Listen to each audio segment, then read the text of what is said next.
especially on this anniversary of the movement, to come away with? What kind of ideas? How do you want to spark this?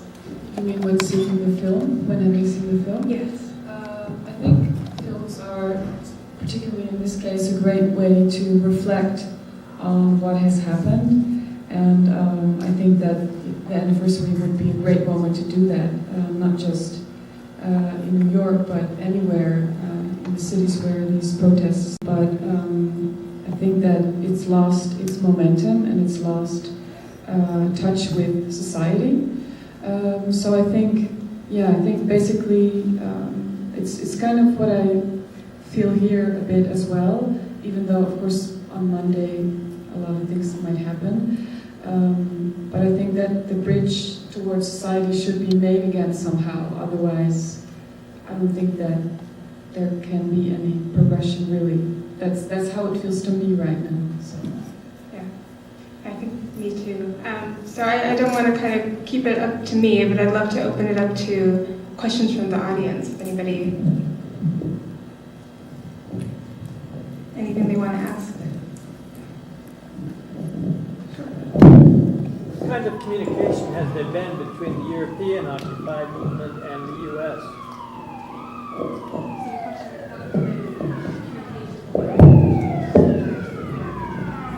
Yeah, I was wondering about that myself. In the beginning, there was some communication, but not as much as I would think. It was soon after the first day of protest. People just really were so confronted with things happening on the square that they sort of got really introvert, and I have the feeling that that stayed, that there was not a lot of interaction between countries. Not as much as there could be. I mean, people could learn from each other a lot more than they did, I think. Although the idea to remove the tents, I think came from Spain originally, because they were confronted as much with the streets as in Amsterdam, but it was not very open, it was not very transparent how the countries communicated amongst each other. So that's also an element that could be strengthened a lot more, I think, for the movement.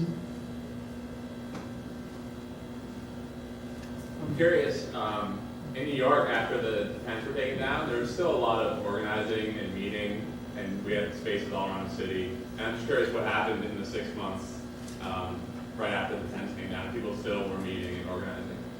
I think so, but on a really very small scale, and I think it's just the people that really committed to the square, and so it hasn't vanished yet, but it's just really small, and it's people that connect to each other and that feel comfortable around each other. But it's very hard to because I think in public opinion in Holland, people really sort of tend to look down on Occupy. Whenever I use the word, I always have to almost defend myself for being, affiliated. Is that a word? Affiliated? Yeah. So that's a huge, big cloud hanging over the movement. So the step towards, society should have to be really strategic and really intelligent in order for people to be taken seriously again. And I'm not sure if that's really happening. I have my doubts. Because the movement has made it very difficult for itself. No leadership, no uniform goals. It's very hard to grow as a movement if you want to stick to that. The women's movement, the trade unions, the students, are there militants within those movements who continue to make demands for social change? In the Occupy in Amsterdam? No, outside of the Occupy. Is there a student movement? Is there a trade union movement? Is there a women's movement that have traditionally made concrete demands that continue to militate for those demands?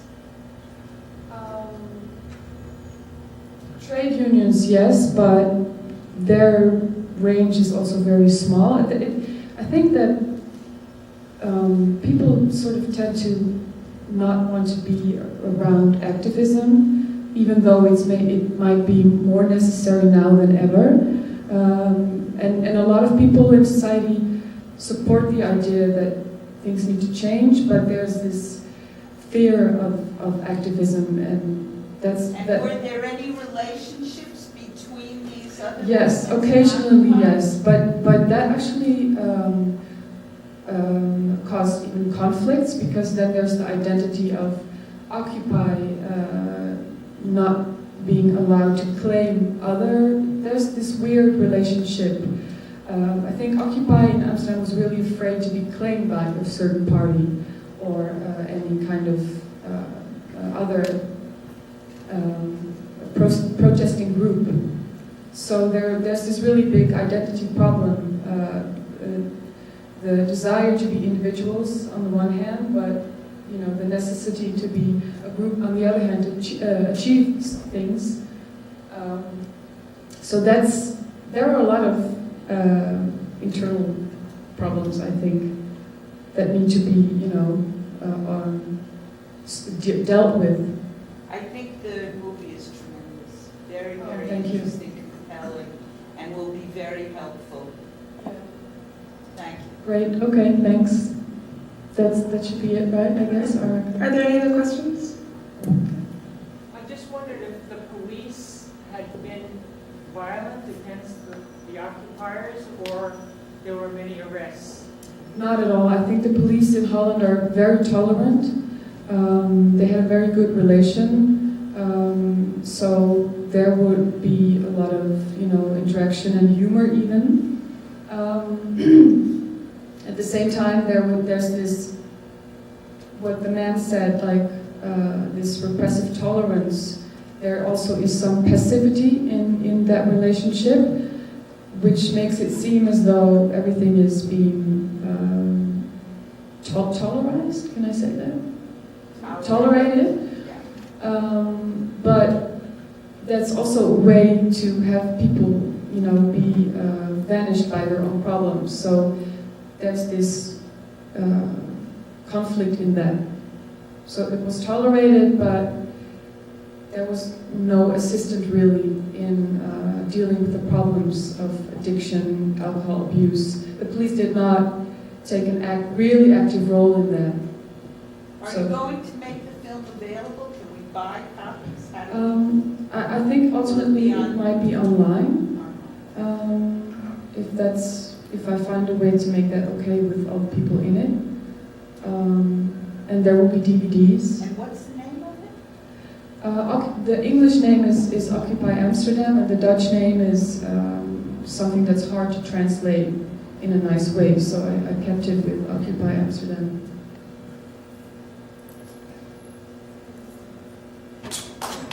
Thank you. Thank you all so much. You should be able to gather in the atrium here and hopefully continue the dialogue.